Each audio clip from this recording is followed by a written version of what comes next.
नमस्कार दोस्तों, political views में आपका स्वागत है। मुंबई में जल्दी ही बीएमसी चुनाव होने वाले हैं और सभी पार्टियां इन दिनों बीएमसी चुनाव की तैयारियों में जुट गई हैं।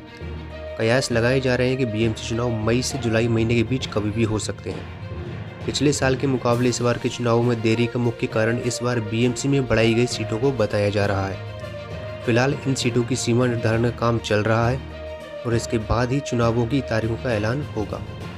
आपको बता दें कि पहले बीएमसी की सीटों की संख्या 227 थी, जिसे अब बढ़ाकर 236 कर दिया गया है। इसलिए 2022 के बीएमसी चुनाव में 236 सीटों पर वोटिंग होगी एवं जो भी पार्टी 119 सीटें जीत लेगी, देश की सबसे धनी महानगर पालिका बीएमसी में उसी पार्टी का मेयर बनेगा।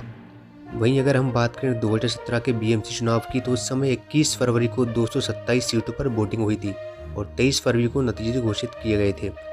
2017 में सभी पार्टियां अकेले ही चुनावी मैदान में उतरी थी और किसी भी पार्टी को बहुमत हासिल नहीं हुआ था, पर हमें शिवसेना और बीजेपी के बीच कांटे की टक्कर देखने को मिली थी। शिवसेना को जहां सबसे ज़्यादा 84 सीटें मिली थी, वहीं बीजेपी भी 82 सीटें जीतने में सफल रही थी। कांग्रेस की हालत बहुत ख़राब थी और कांग्रेस को मात्र 31 सीटों से ही संतोष करना पड़ा था। इसके अलावा एनसीपी को 9, एमएनएस को 7 और अन्य को 14 सीटों पर जीत मिली थी। पिछले चुनाव में देखने वाली बात यह रही कि भले ही शिवसेना बीजेपी से 2 ज़्यादा सीटें जीती हो, पर 2012 के मुकाबले सबसे ज़्यादा सीटों का फ़ायदा बीजेपी को ही हुआ था।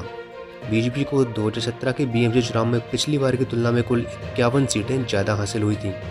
ऐसे में अब सब लोग जानना चाहते हैं कि 2022 के बीएमसी चुनाव में कौन सी पार्टी जीतने वाली है।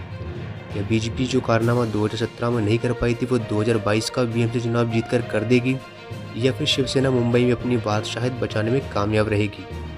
वहीं बात करें कांग्रेस की, तो क्या कांग्रेस का मुंबई में भी वैसा ही हाल होगा जैसा पंजाब और उत्तर प्रदेश में हुआ, या फिर मुंबई से ही कांग्रेस की जीत का सिलसिला चालू होगा? इसके अलावा क्या राज ठाकरे की पार्टी एमएनएस का जलवा हमें दोबारा देखने को मिल सकेगा? इन्हीं सारे सवालों के जवाबों के साथ ही पेश है बीएमसी चुनाव का सबसे ताज़ा ओपिनियन पोल। तो शुरुआत करते हैं कांग्रेस पार्टी से।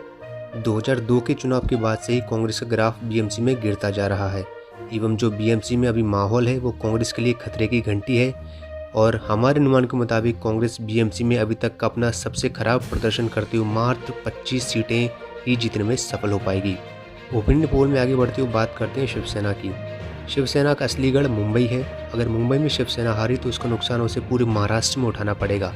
इसलिए शिवसेना बीएमसी चुनाव जीतने के लिए अपनी पूरी ताकत झोंकने वाली है और इसमें उसका साथ देंगे मुस्लिम मतदाता। मुस्लिम वोटर उसी पार्टी को वोट देते हैं जो बीजेपी को हरा सके। बंगाल में ममता बनर्जी, उत्तर प्रदेश में अखिलेश यादव और इसलिए अब बीएमसी में उद्धव ठाकरे। अगर बात करें शिवसेना को मिलने वाली सीटों की आंकड़ों की, तो हमारे अनुसार शिवसेना 89 सीटें जीतने में कामयाब रहेगी, जो कि 2017 की तुलना में 5 सीटें ज़्यादा है। अब बात करते हैं बीजेपी की। 2019 के महाराष्ट्र विधानसभा चुनाव में जनता ने देवेंद्र फडणवीस को दोबारा मुख्यमंत्री बनाने के लिए वोट किया था, लेकिन शिवसेना ने एनसीपी और कांग्रेस से हाथ मिला लिया। बीजेपी इस बात का बदला बीएमसी चुनाव जीतकर लेना चाहती है। हमारे सर्वे के अनुसार बीजेपी को गुजराती और उत्तर भारतीय एक तरफा वोट कर सकते हैं, जबकि मराठा वोटरों में शिवसेना और बीजेपी के बीच बंटवारा होगा। एवं हमारे अनुमान के मुताबिक बीजेपी सबसे ज़्यादा 103 सीटें जीतने में सफल हो सकती है और बीजेपी बहुमत के आंकड़े से मात्र 16 सीटें ही पीछे रहेगी। इसके अलावा एमएनएस को 7 सीटें, एनसीपी को 5 सीटें और अन्य पार्टियों को 8 सीटों पर जीत हासिल हो सकती है।